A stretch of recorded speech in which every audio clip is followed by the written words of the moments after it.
Challenges उनके लिए बहुत सारे हैं। सबसे पहले तो एक बड़ा चैलेंज यही है कि उनके ऊपर जो केसेस है, क्या वहां बैठ के उनको कोई रिलीफ मिल जाता है या फिर पाकिस्तान आएंगे, जेल जाएंगे और फिर अपनी सजा सस्पेंड करने के लिए कोई अपील दायर करेंगे।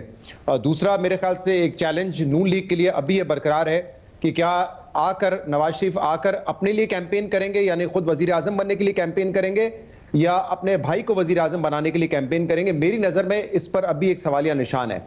लेकिन जहां तक ये सवाल है कि क्या अवाम को मुतमईन कर सकेंगे, मुझे लगता है बहुत बहुत बहुत ज्यादा मुश्किल होगा ये। उसकी एक बड़ी वजह यह है, 16 महीने की उनकी हुकूमत रही और हुकूमत में आने से पहले उन्होंने एक रैली निकाली जिसका नाम था महंगाई मुकाओ मार्च। लेकिन आपने देखा उस वक्त जो महंगाई 12-12.5% पे थी, वो 35-36% तक जाके पहुंच गई। इस साल भी कोई आसार नहीं है कि महंगाई में कमी होगी। इस हुकूमत के जाते साथ ही आपने देखा है कि बिजली के जो बिल आए हैं उसमें कितना इजाफा हुआ है, जो गैस प्राइसेस है उसमें मजीद इजाफा होगा।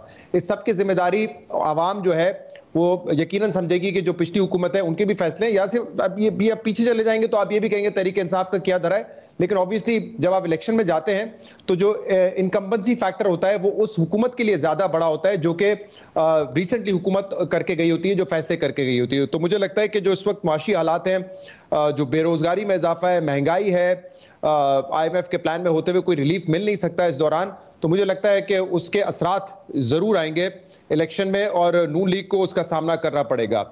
दूसरा एक बहुत बड़ा फैक्टर यह है कि नून लीग पिछले कई सालों से जो सियासत कर रही थी वो मज़ाहमती सियासत थी। वोट को इज्जत दो का नारा वो लगाकर 2018 के इलेक्शन में भी गए और इसके बाद भी आप देखें जितने भी बाई इलेक्शंस उन्होंने जीते PTI के दौर में, उसमें उनका एक ही नारा था, वोट को इज्जत दो, लेवल प्लेइंग फील्ड हमें दो। अब ये चीजें उनके खिलाफ काउंट करेंगी क्योंकि इस वक्त ये सबको मालूम है कि 2017-18 में जो फैसिलिटेशन पाकिस्तान तहरीक इंसाफ के लिए थी वो अब नून लीग के लिए की जा रही है।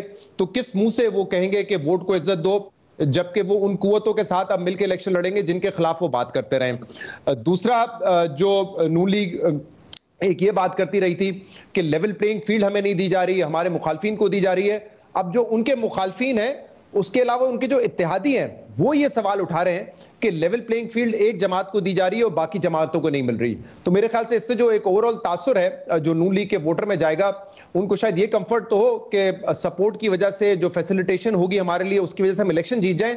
लेकिन जहां तक आवाम को मुतमईन करने का ताल्लुक है वो इन दोनों वजूहात की वजह से मुझे लगता है मुतमईन नहीं कर सकेंगे।